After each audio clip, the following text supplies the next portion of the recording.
I am Marcus James Dixon, Senior Editor at Gold Derby, here with Joseph Guidry, Director of Full Bloom on HBO Max. And Full Bloom is every florist's dream come true. I mean, they really have an unlimited arsenal to create as many beautiful flower arrangements as they want. What originally drew you to this project? Are you kind of a florist by day? No, actually, I'm not. I'm not a florist by day. But when I was presented with this project, I had to jump at the chance. It's a very big task, believe it or not, to figure out how to shoot a reality show about flowers and make it super interesting, because you just think it's just flowers. But as you know, with any reality competition, it's not about just that, it's not just about what it is that they're doing. It's way much more. And so when I was presented with this project, I had to jump at it because I knew it was going to be a challenge to try to figure out how to make flowers interesting. And I think we did that pretty well. Yeah, as someone that I can't even keep a cactus alive. So this was so educational. I learned so much about the industry that I didn't know before. I have a question about where all of the flowers came from, because there were thousands and thousands of flowers throughout the season. And I'm guessing they were donated, or did you guys have to buy them from companies, or how did that work? Yeah, they actually bought, our department was amazing. And we had the sisters, these floral sisters that basically helped us out. They were like our mayors, like our flower gurus, if you will, But basically, they had a connection. They had connections to where we can buy. I think a lot of these flowers came from downtown LA area. And if you watch the show, you see that at the end of every episode of the show, we never waste anything. So at the end of every episode of our show, we would always give our flowers away. We give our flowers away during the credits. You watch it, and then the flowers are shipped off to like Boys and Girls Club, old folks' homes, what have you. But we had thousands of flowers. Was there a bee problem? I didn't really see any bumblebees anywhere, but you'd think there was a bee problem, but the bee problem was not on camera. The bee problem was when we were eating lunch behind the scenes. Behind the scenes, when we would eat lunch, there would be bees everywhere. So we had a little bee problem behind the scenes. The show got a big boost a few months ago when you won the Directors Guild Award for the Best Reality Show Director. And it wasn't a televised award show. So tell people what you said in your speech. Oh, man. Let's see if I can remember. I was so much in the moment at that point. I thank my crew. That was first and foremost. I just wanted to thank my crew and my family, obviously. But I thank my crew and everyone else that that basically helped me get to this point in my career where I signed an overall deal with HBO Max as well. So I had to thank them as well. But just everyone involved with Full Bloom, it was just such a great experience. Like I can't explain it. It's like you work, we worked on these shows, on many shows, hundreds of shows throughout our careers. But this one seemed really magical. It's like the flowers were like fairy dust, it's like a magic. This crew that we assembled and we put together from the top down, from the production company, from the network to the production company, to myself, to everyone, to the PAs, to everybody. Everything was just so magical. It just felt right, and we did it again. We were blessed enough and lucky enough to be able to do it for a season 2, which will be coming out fairly shortly. But it's been a great show and a great experience. So you've already filmed season 2, and it'll be coming out in a couple months, or? You know what? I have to double check when our release date is, but yes, season 2 is in the can, and I can't wait for everyone to see it. And going back to the DGA Awards for a second, that was such a strong category. When you go into the ceremony, are you thinking, I could win this? Or are you thinking, oh, Jon Favreau's going to win, or Shark Tank, or the Eco Challenge, or Lego Masters? Like, what was your mindset? Just that.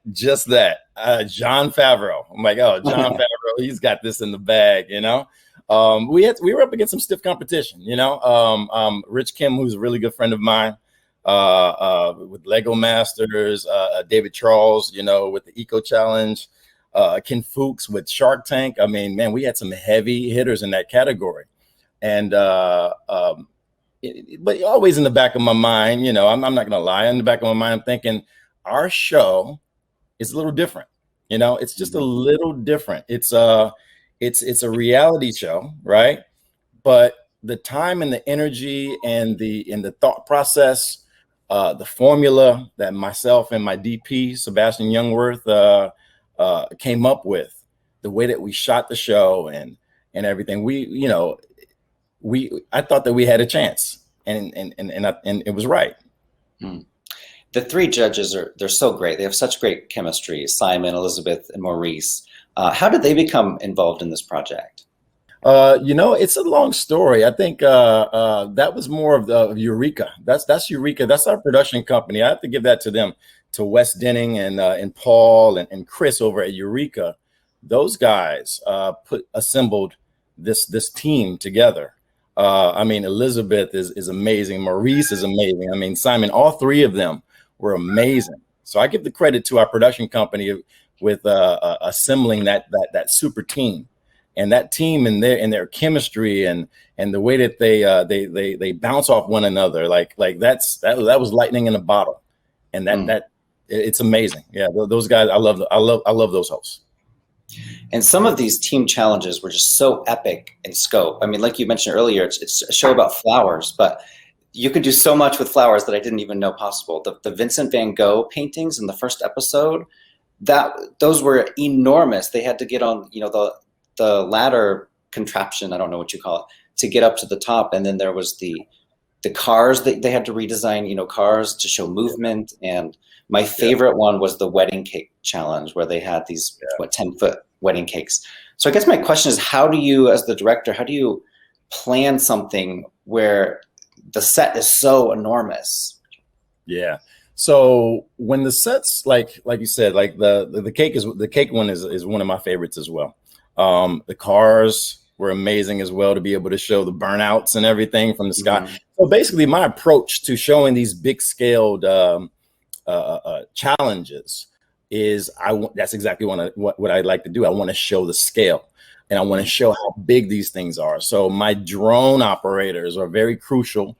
My techno crane operators are very crucial. All of our wide shots are very crucial.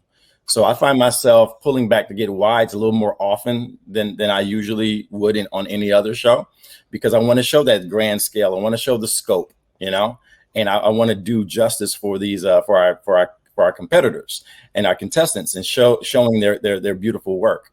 And that was one of the ways that my DP and I approached this project, is that we're going to show a little wider. We're going to get a little wider. Let's show the beauty of flowers, and that was one of the checklists, the points in the checklist that we had to check off.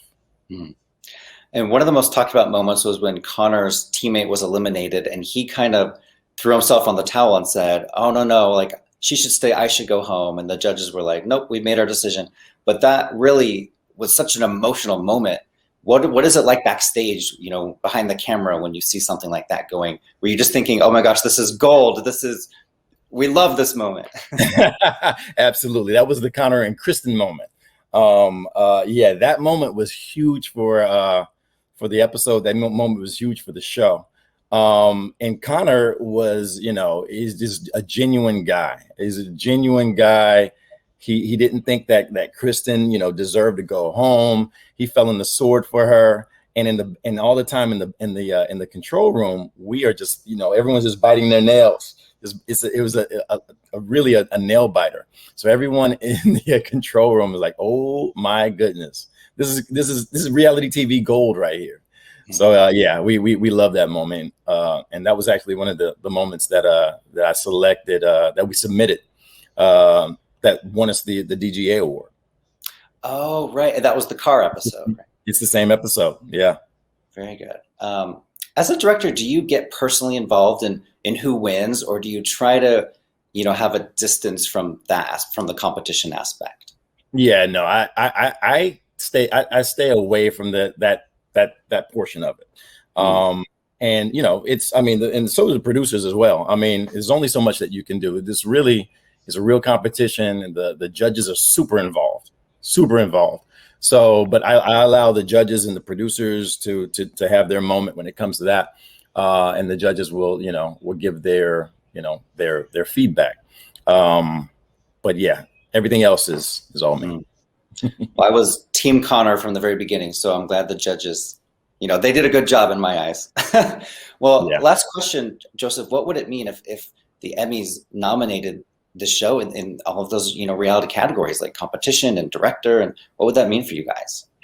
Oh, that would be huge. That would be huge. Yeah, I know that, that I think we're being submitted. It would be nice to have a nomination. Obviously very nice to win. To win an Emmy would be amazing. But yeah, I mean, I don't strive for the whole Emmy and the awards and all that. I mean, that'll, if that comes, it comes. What I like is to have a magical moment. And like I said earlier, the lightning in the bottle aspect of things. At this point in my career, I'm all about great vibes and good content and having fun on set, right? And if I can combine all of those together and continue and win an award for having fun and having a good time and being creative, that's the best of both worlds for me. And if that comes with an Emmy, that'd be nice. If it comes with a DGA Award, that's great. I love it. And for my crew to be recognized for all the hard work that we've been putting in for so many years, and I think it's just a magical situation, and that's what I look forward to. Well, thanks for chatting with us. Stick around. We're going to do a group panel a little bit later.